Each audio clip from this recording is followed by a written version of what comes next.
Good morning, good afternoon, good evening. Welcome to this episode of Live by Design. I am your host, Muadi, and I'm very excited to have you join me today, Monday, March 19th, 2012. And today I'm taping from Washington, D.C., one of my favorite cities. I've been here for a couple of days, getting sort of reacclimated to the environment and the wonderful weather, and I'm having a pretty good time. My Monday has been off to a wonderful start, and I hope yours has been as well.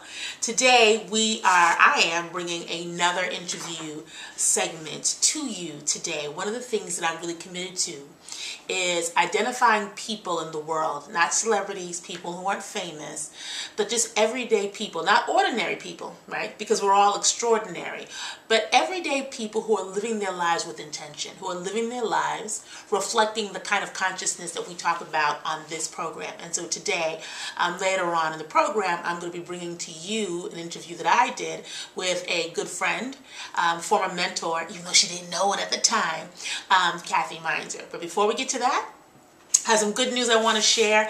I am so excited to be able to share with you that I am going to be going to a live taping of Oprah Winfrey's live class at Radio City Music Hall on April 2nd. In New York City. I'm really excited because initially when the tickets became available, I, like millions of other people around the world, I'm sure, put my name in and I wasn't selected and I was bummed and I just started tweeting like a banshee. I tweeted that I was going to go to the event anyway and stand outside and sort of hopefully get a contact spiritual high from the other people that were attending.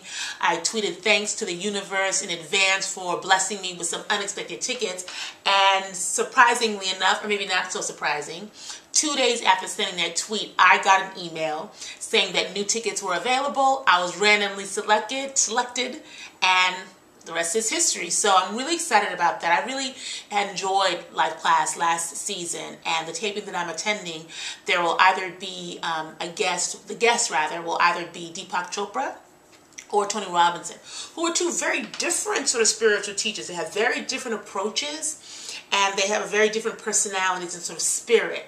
But nonetheless, I find them both to be very interesting, very exciting, and very insightful. So whoever it ends up being, I don't care. I'm going to be in the room, and I'm prepared to have a pretty good time and hopefully get some good insights.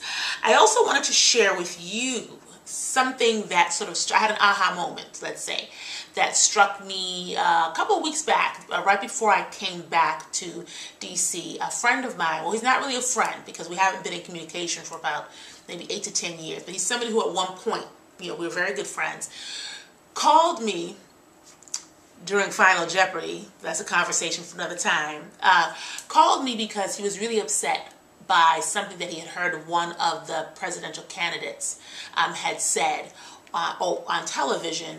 I'm not going to go into the details of who it was or what was said or anything like that, because really that's not the purpose of this forum. And I tend to stay away from politics in general as a major discussion point, because I frankly have other things that I'm concerned about that I want to share with you in this space. But it was interesting because he had heard this comment that was made, was just, up in arms about it, called me on the phone, and was actually surprised when I didn't respond in a way that maybe I would have responded, 7 or 8 years ago when we were still in touch. But, these days, as some of you who know me, right, who have a personal relationship with me know, I've changed a little bit in the last few years. And I find that I'm not as reactionary to certain types of information as I used to be back in the day. One of the things I know for sure is that Maya Angelou said it. When people show you the truth of who they are, believe them. And what I add to that is believe them and then act accordingly. When I see a dog in the street, I expect it to bark, because that's what dogs do. It's consistent with their consciousness. It's consistent with their nature. When I see cats meow, same thing. That's what I expect cats to do. It's consistent with who they are. It's consistent with their nature. When I see individuals such as this particular politician, or Rush Limbaugh, or anybody else who has shown themselves consistently to be someone who engages in low consciousness behavior, or walks forward with a sort of low consciousness spirit, when I see them acting in a way that is consistent with what they have been doing, right, all along, I don't get shocked. And I don't go into reactionary mode. I may respond. I'll, sign a petition. I might make a phone call. When I see injustice anywhere, I do take the time to the best of my capability and capacity to respond and try to be proactive. But I don't get reactionary. I don't allow the low consciousness behavior of other people to move me, at least not to the extent that I used to, off of my perch, off of understanding who I am. In 2008, when the presidential elections happened, I found myself engrossed, just completely absorbed by the entire process. I was losing sleep. I was watching debates. I was reacting to every single piece of negative publicity or literature that came out about, our current president, who I, in fact, did vote for. And the day that he was elected, the day it was official, I found myself in my bedroom in tears, not just from joy that, my candidate won. And I do respect other people's rights to choose who they believe to be most fit. But also it was tears of exhaustion. I was tired from all the yelling and the arguing and the blah, blah, blah, blah, blah. So I decided that this go around, I'm going to walk this walk a little differently. I know who I'm going to vote for. In case you're curious, it is Obama. He's had a couple of slip-ups these last 4 years, but for the most part, I support his record. And I think I want to give him another 4 years. I know who I'm down with. That's it. I'm not going to get all caught up in the drama and the hysteria like I did previously. I'm not going to watch every single debate with the GOP candidates. None of them are going to get my vote, so I'm not going to waste my time in that direction. And when the presidential debates happen and when Obama's engaged, I may watch, I may not watch. I will figure that out as I go along, but I'm not going to allow myself to become so wrapped up in the process that I lose myself, I lose my state of consciousness, and I lose my ability to sort of act rationally. So for you, wherever you find yourself reacting to something that someone said or they did, I can't believe they said this, I can't believe they did that. Take the time to really think, right? As I said at the beginning, when I see a dog barking, I'm not surprised. When I see a cat meowing, I am not surprised. When people show you who they are and they continue to act in a consistent way, shame on you if you make the choice to allow yourself to continuously react to and be bothered by and be moved to the point of just irrational anger or frustration or angst. Shame on you. They are showing you the truth of who they are. You need to live in the reality, accept the isness that this is who they are, and then act accordingly. But we can't continue to be surprised. We can't continue to be outraged when people are consistent. If you really want to shake me up, if you really want to shock me, show me someone who's undergone a major transformation. Then you'll get my attention. But when dogs bark and cats meow and people who have engaged in low consciousness behavior for as long as I can remember continue to act in that way, I shall not be moved. Okay? So that's my tip of the day for you. When people show you who they are, believe them, but act accordingly. You have better things to do with your time than react to every little small thought or small-minded behavior or activity that you see people engage with or you see people demonstrate if you've seen it before. Respond if necessary. Respond if you're so compelled. But let's not get reactionary, okay? We're going to take a little break.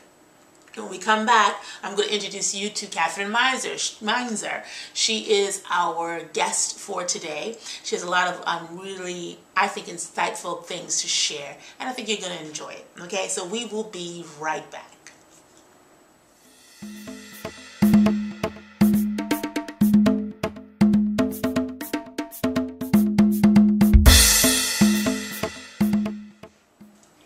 Hello and welcome back to Live by Design. I'm your host, Muadi.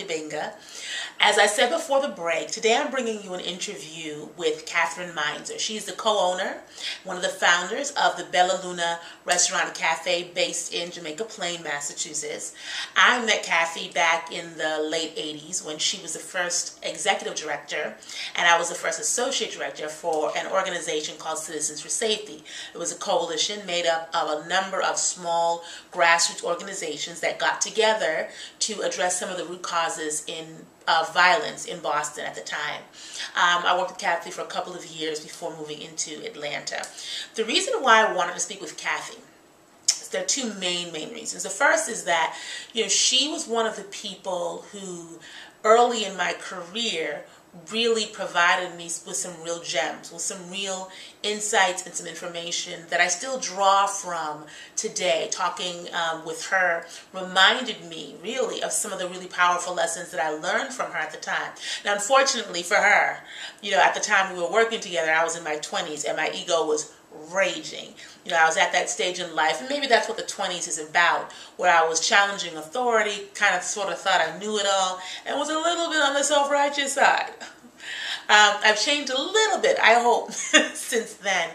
But even now, over almost 20 years later, I still draw on some of the lessons that Kathy shared with me and demonstrated to me through her own actions. She's the personification of what it means to live with a real state of consciousness. She is a living proof of what it looks like to bring that awareness into your work, into your everyday connection. She has a very strong spiritual practice. She overcame some incredible challenges as a teenager, as a young mother, living in Boston, living on public assistance. And throughout all of that, and I almost want to say not despite that, but maybe even because of that, she has developed a real power and a real strength that not only has allowed her to become a successful businesswoman, it has allowed her to create a business where she lives and really communicates, is very intentional about having that consciousness and that spirituality really, and social justice work still come through, even though it's a restaurant, right? At first glance, we would not be able to maybe understand how that might be possible. And she's just a good person. She's one of those people, as I said before the break, she's not famous, she's not a celebrity, she's someone who's doing good work and striving to be the best person that she can be, living on purpose, living with intention, living with integrity, and trying to be an example just by virtue of being herself to others. So here is my interview with Katherine Mainzer. I hope that you enjoy it. I hope that you really listen closely. She offers some really good advice for anyone out there who might be struggling with some of the similar challenges that she had as a young person. And I think you're going to find it very, very informative. So again, here is my talk with the one and only Katherine Mainzer. Hello, Katherine. Hello, Muadi. How are you? Wonderful. Great. I'm really thankful for you to take the time. I know you're a busy woman, you're an entrepreneur, and you have a lot of things going on. You're a grandma and a family woman. So I want to thank you for taking the time to talk to me today. By now, my guests, my viewers know a little bit about your connection with me and the work that we've done together and what this conversation is about. These days, I am very much interested in this whole notion of spirituality and authenticity and how we live our true selves and bring the truth of who we are wherever we go. And I think that you're a really powerful example of that. Thank you. And what I would like to do, if you don't mind, if you could share with my viewers a little bit of your story. We met in 1989-90 when you were the first executive director of Citizens for Safety. But tell me a little bit about your story prior to that. Who was Kathy Mainzer before you and I met back in the 1980s? Well, first of all, it's great to see you and to have this chance to share our journey again. I grew up in the New York, New Jersey area and got married very young when I was 17 and lived in rural Vermont, New Hampshire, and Maine for about 4 years. Ended up pregnant and realizing that my husband was an alcoholic. Did not want to bring my child into that situation. I had grown up in an alcoholic family, but I wasn't really aware of all that at the time because I was too young, and a lot of it was kind of kept under the surface. So I decided to move to Boston because my good friend Jean was here. We'd been friends since first grade, and she really, my self-confidence at that point was very low. I had been in an emotionally abusive marriage, so I felt like I never went to college, I can't get any job, what can I do? I cleaned houses, I come to Boston, I'm 7 months pregnant. My friend Jean said, Kathy, you're smart, you're willing to work hard, you can do anything. Those two things already put you ahead of, 95% of the rest of the population. I'd never thought about it in that way. And I'm like, yeah, I'm willing to work hard, and I'm not dumb. So let me see what I can do here. She's like, I'll get you a job working on computers. This is when computers were like brand new. I was like, but it was like a little shipping and receiving at a clothing company. But it was like entering the stuff in. There I am, 7 months pregnant. But it gave me a feeling of I'm in control of my own life. I'm out from this negative shadow I was in before, and I'm going to bring this baby into the world and give her a loving home, and I'm in control of my own destiny now. So ever since I came to Boston, I felt like my life was very positive, and a lot of great new adventures and doors opened up to me. Excuse me. And after my baby was born, I was on welfare. I couldn't work at that point, and I really wanted to be there. She was an infant. I wanted to be there. So for the first 7 months, I was at home full-time on welfare. Then I started picking up little odd jobs here and there. And then being on welfare, I get this letter saying I'm being investigated. And I had always done everything, according to all the rules. Oh, wow. And so I, was confused what was happening. I felt really scared. So I found this group of other mothers called Coalition for Basic Human Needs, which was essentially a welfare rights organization of women who came together, shared their experiences, and realized that all of us were being treated unfairly or inappropriately by the welfare department. So through that process, I became politicized and aware of how systems really affected people without money, and I had, growing up, always thought, oh, poor people, they're taken care of, there's Social Security, there's welfare, there's food stamps, rude awakening. Like, you get about... It was an eye-opener. Yeah, you get like $300 a month to try to keep a roof over your head, pay for diapers, food, food stamps like hardly covered anything. So it was just this whole new world. And just meeting these other women, I just learned how government works, how things work at the State House, and how unless we participate, nothing's going to change. And you had never had that interest before? Like when you were younger, you were never interested in politics or how the system worked? That was not something that was part of your consciousness or awareness at all? I think being an eldest child and being a natural big mouth, I like, in high school I advocated for a smoking section for the students. I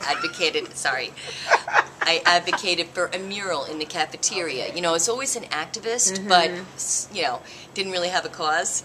So through this experience of being a single mother on welfare, all of a sudden I realized how life was for so many people. And, sitting in the welfare office, seeing how people got treated, realizing that even being white, I had so many advantages over other mothers in that situation, and watching how it could be worse for them. So that began my political journey, and there I was in my 20s at the State House working on legislation and seeing that by acting together we could really make an impact. And then I started out volunteering, and then got hired as a VISTA volunteer with the Coalition for the Homeless. Oh, wow. To be their legislative coordinator. And by that time my daughter was in family daycare, and she was a little bit older, and that was another whole world. How are homeless people treated? If you have a mental illness, if you have more than one child and you're coming from a physically abusive marriage, and you end up living in your car, or the welfare department puts you in a motel, what kind of life is that for a family? So working on more complex issues and working with legal assistance lawyers on class action lawsuits and legislation at the State House, there again seeing by banding together we can make a difference, we can make positive change. Wow. So how do you then, because then, you also went to Harvard. You had an opportunity to do that. Could you talk a little bit about that? Because that's an inspirational story, and how that came about. I think it's really important for people to really understand, if they know your history, that you didn't allow it to shackle you. It really propelled you forward, and you used that to inform, your work. So how did you end up at Harvard? What was that all about? Well, I had not gone to college. Through this lobbying work, I developed a lot of political experience and public policy experience.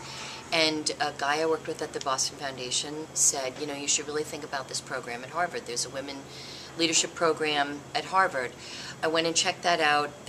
I don't think it wasn't the right time to pursue that, but anyway, then I did pursue. I applied for this Master's in Public Policy program. It's a one-year program, mid-career program, so you have to have some professional experience to get into it. And you know, there I was without any college, but I got a couple of really strong letters of recommendation, including one from Governor Dukakis, who we had just finished suing for how homeless families were being treated, but he thought, you know, that but he saw something in you. We were respectful. We were doing our job, speaking on behalf of people who had no voice at that point and helping bring their voices alive at the State House. So he wrote me a beautiful letter of recommendation, and the Kennedy School accepted me on a conditional basis as a special student. So I would go through the first semester, and they would see if I could do the work, and then they would give me the credits, but there was no guarantee. I had to take a risk. At that point, it was $13,000 a year. I had to take out a loan, pay $13,000 a year for maybe with getting no these guarantee. credits, no guarantee. And I just had to believe in myself. I had to believe in I didn't myself. know that, Catherine. You know, we all have our little mysteries. That's what Rita said, that we're all mysteries to ourselves, but I guess we are mysteries to other people. I had no idea that was part of your experience. And so while you were at Harvard, did you feel that you belonged there? Did you feel like you were constantly having to try to prove yourself? Like, how did that knowledge, that awareness that it wasn't promised, how did that impact your experience, do you think? A, I was scared to death because I had never been to college. B, it's Harvard. You're with all these type A personalities. Everybody's an overachiever. So at first, I was scared to death. But then, once again, my friend Jean's advice, you know, wherever you go, you're going to be, maybe there I wasn't the top 5% of, but I was in the top, 20%. And I just, and then I just started to understand the work. And I also realized none of these people know anything about poverty. So there was a whole issue area that should be important at the Kennedy School, and was somewhat important at the Kennedy School, that none of these people knew anything about, all these experts knew anything about. So that helped me find my voice while at school. Plus, I was really learning so much. I had never studied economics, and that was the biggest eye-opener for me, and is actually what led me to open Bella Luna, because all this time I had thought business was big and bad, and I realized business could be small and good, and it could be empowering, and it would be a way of doing some economic development or community development and controlling what happened. So is that the connection? Because, at first glance, if I walk in here and I didn't know you, and I knew what you used to do, and maybe we didn't have as much contact as we've had, I'd be like, how does she go from being a social justice advocate, from working for the people, to being a business owner? Like, what is the connection? So how does Bella Luna, how does this enterprise, and it's a big business, and you built it up over the last 18 years. Wow, which is amazing, right? And that it's in this wonderful space. What's the connection between what you do here and, say, what we did at Citizens for Safety, or what you've done in your other justice work? It's community building. It's all about community building. And when we first opened Bella Luna 18 years ago, first of all, I have a couple of wonderful partners, and we've really run this business the same way we ran Citizens for Safety. Really? How? Well, kind of as a nonprofit. There's not a lot of profit. But also, it's the same. Opening a business is the same thing as starting a nonprofit. You write your plan, your mission statement, your business plan, and then you, instead of applying to foundations for money, you're seeking investors. It's the same process. All my fundraising skills transfer to raising capital for a business. That's interesting. Your management skills as a nonprofit, you're still running a company, you're still managing and inspiring people, motivating people. You're doing the same thing in a business, exactly the same thing. So, we lived in Jamaica Plain. The neighborhood was in very rough shape. Hyde Square was in very rough shape. There was a lot of violence at that time. This building was boarded up. We said, that'd be a great location for a family-friendly restaurant where we can involve local artists, create jobs. At that point, my daughter was heading into her teenage years. I always admired how immigrant families work together and had all the different generations working together. I thought, what a good way to keep an eye on my little teenager. And that worked out beautifully, and we loved working together. We still work together. Megan's now our director of operations here. She's fallen in love with the food and wine business. She has a very good job, and now I can kind of go back and do my nonprofit public policy work. Wow. And this has turned into a real hub in Boston. I mean, anybody who's involved in any type of social justice work or community service work, they know this is a gathering place where people can come and party, have their events, and that type of thing. And raise money for their cause. Money, yeah. So we also try to bring in political candidates. We've had Governor Patrick, we've had Barney Frank, anybody, we've had the mayor, anybody, all these political events so that neighborhood residents, young people can meet a candidate firsthand. and talk to a candidate firsthand. You know, what is your agenda for our priorities or our community? What are your goals?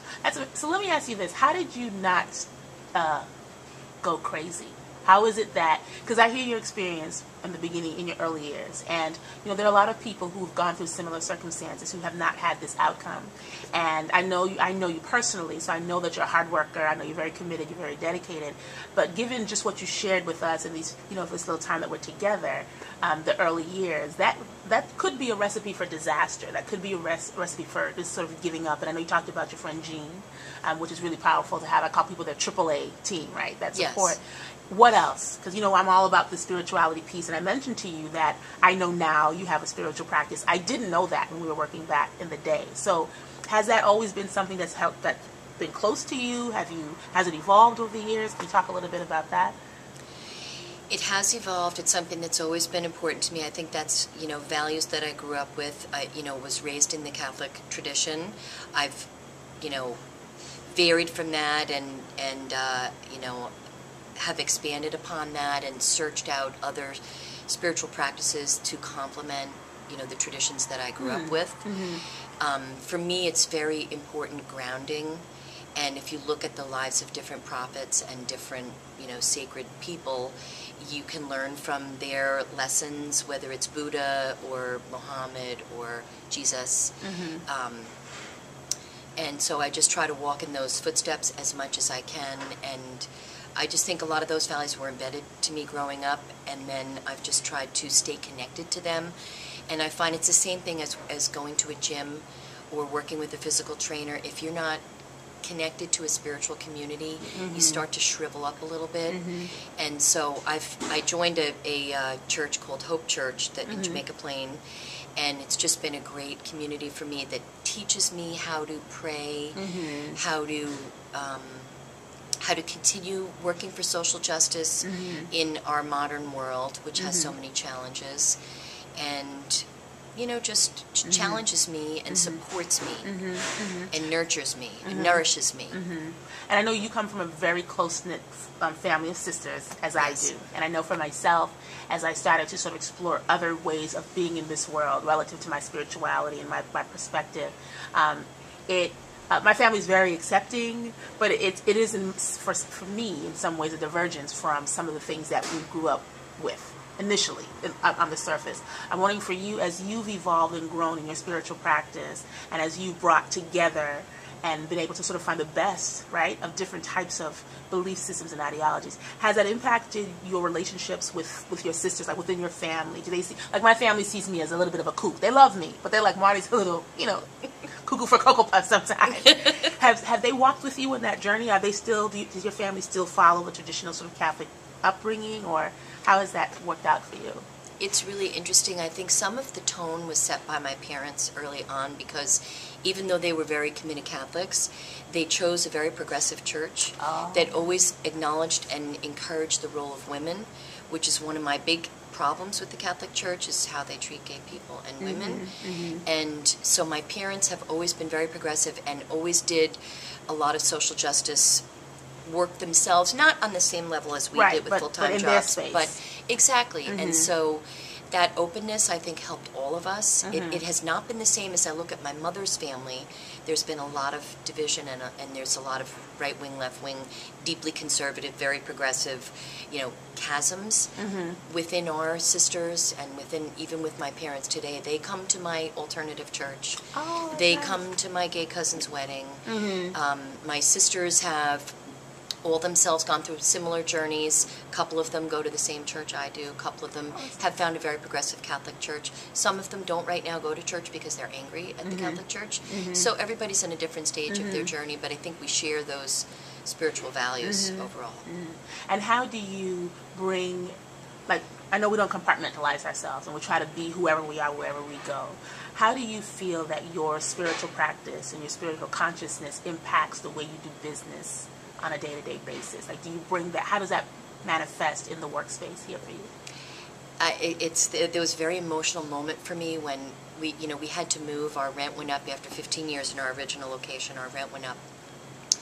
And we were facing this just daunting challenge. We didn't know if we'd be able to find a new space. We'd have to borrow all this money. And it was Easter. I went to New Jersey to my parents' church, and I was so confused. Should we close the restaurant? Should we continue the restaurant? I was exhausted. And there was this song about breaking bread together and feeding people and sharing community together, and I just got flooded with this whole feeling from the Spirit of, this is the right path. You know, it's good to break bread together. It's good to bring people together. People need places. Another value we had strongly here, and you know, some of this I learned from you at Citizens for Safety. Serious. Diversity has so many assets. Makes life so rich, and it doesn't happen on its own. It has to be cultivated and nurtured. So from the beginning, we have cultivated and nurtured diversity here.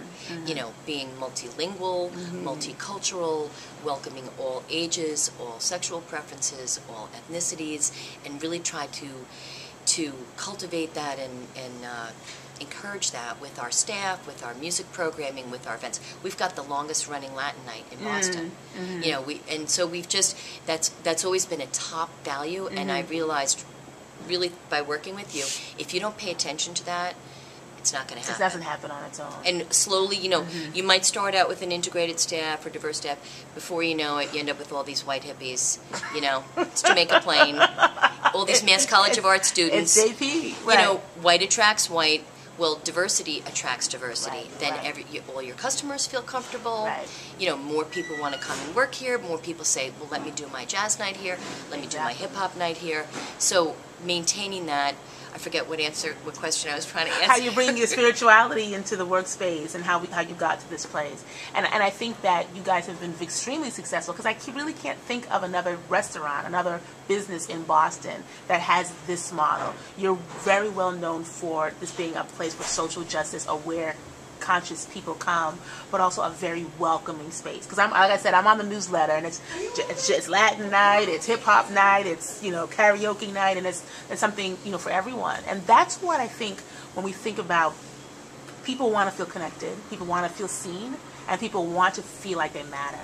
And I think that one of the strengths about Bella Luna is that you get that. People feel. I hear people talk about it all the time. So you should be very. It's great. Yeah, it is great, and it's very unique to Boston. You know, even in it's 2012, and it's unfortunate, but that's the real reality. It's true. So that's a real, you know, that's a real accomplishment and achievement, and I hope that you're very proud of that. Thank you. So what would you, if someone were to come to you, like if a young Kathy Mainzer came into you today, or somebody, because I'm sure within your work and in your space, you still are connected to that work.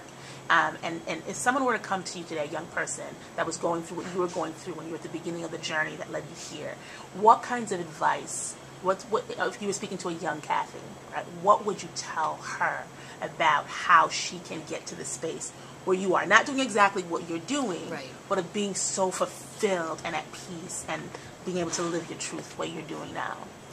It's interesting because we see a lot of people here on our staff. We work with a lot of young people, and you know, they might be here for 3 or 4 years. They get exposed to a lot of different things. They learn a lot, and you watch them blossom. And then they become in touch with what their dream is. Now, even though we might want them to stay forever, we're happy for them to follow their dream. For some of them, it's starting a business of their own. For some of them, it's going to graduate school. For some of them, it's taking a full-time job in their field. For others, it's, you know, getting married and having a family. So I think it's just really important to listen to yourself, to feel where you are most happy, what type of activities, you know, where do you feel most in touch with your sense of mission and purpose in life. And also edit and delete out toxic people. And toxic practices. I mean, if you stay up all night drinking, you're not going to be able to get very much done the next day. It's going to be dragging you the next day. Okay, now, we all like to have fun. We all like to have our glass of wine, our margarita, whatever it is, you know, but it's balance, moderation, and surrounding yourself with positive people. You know, for me, my friend Jean has been, as you know, a big influence in my life. But there's other people like that. My business partners, Charlie, Carol, and Pierre, so supportive, so positive, so loving. And fun. And fun. Yeah, so we have fun. We went to Key West in September. Yeah. It's, you know, it's like you can't be all just work, work, work. You've Right. got to relax. You've got to laugh and nourish each other. Mm-hmm. So it's finding positive people, sticking with them. Mm-hmm. Excellent. We are out of time. All right. I can't believe it. Katherine Mainzer, thank you so much. Thank you, I Muadi. learned something new about you today, and it's really it's enlightening, and you've given me a lot to think about as well. And I do want to thank you for being in my life at that time in my life, because the gems that you shared with me have really stuck with me. And I am sharing that information now with young people, with women all across the Eastern Seaboard. When we go to Ghana, when we go to South Africa, it's a message that sort of, travels with me. So I do want to thank you for that. And I want to thank you so much for taking the time to talk to me today. Anytime. Wonderful to see you. And there you have it, Katherine Mainzer. I loved talking to her. It brought back a lot of memories. I actually learned some new things about her. And I'm hopeful that anybody who's watching who may be going through what she went through as a young person, or maybe you're a little bit further along in life and are going through something right now, I'm hoping that something that she said maybe struck a chord in you. I'm hoping that by sharing her story, she has inspired you or motivated you to start to look at your life a little bit differently. And I want to share with you, one of the things that Kathy said when I asked her what advice she would give to somebody who was at the beginning stages of where she was when she was a young person. She said to edit and delete all negativity from your life, including negative people. One way to really start to move down this path in a real serious way is to change your thinking. And a book that I read early on my path, on my journey, I should say, is As a Man Thinketh by James Allen. It's a short book. It's 60 pages long, and the print is so big you can read it from 3 feet away. But it's a really good foundational piece. It's very easy to read to start to help you think about what you think about, to think about your thoughts. What is a negative self-talk that you tell yourself? What are the stories that you tell yourself? There's a lot of literature out there now that can really benefit you in moving along and reprogramming yourself and creating the life that you want. This is a foundational piece. It's an easy book. It's an easy read, and I highly recommend it. Again, it's called As a Man Thinketh by James Allen. And you can get it on Amazon.com. Just Google it. There are a million. You can actually download some free copies at certain websites, because there are some people who really believe in the power of the work. So before we close, I want to thank you so much for joining me and spending some time with me today. I hope you gained something interesting. I hope that you learned something. Maybe had an aha moment or a little light bulb go off. Of course, please, I encourage you to tweet me, mdebinga, or you can reach me on Facebook at Muadi Debinga, and send me an email, send me a text, send me a tweet. Let me know what you think. Let me know what you'd like to see me cover. Any type of feedback. And also, if you email me, I will put you on my mailing list, and you can get information about upcoming appearances, articles, and a whole host of other resources that I try to make available to other people who, like me, right? Other people who are works in progress, who are trying to up-level and uplift their lives. So, until the next time, have a fabulous week. I know I'm going to.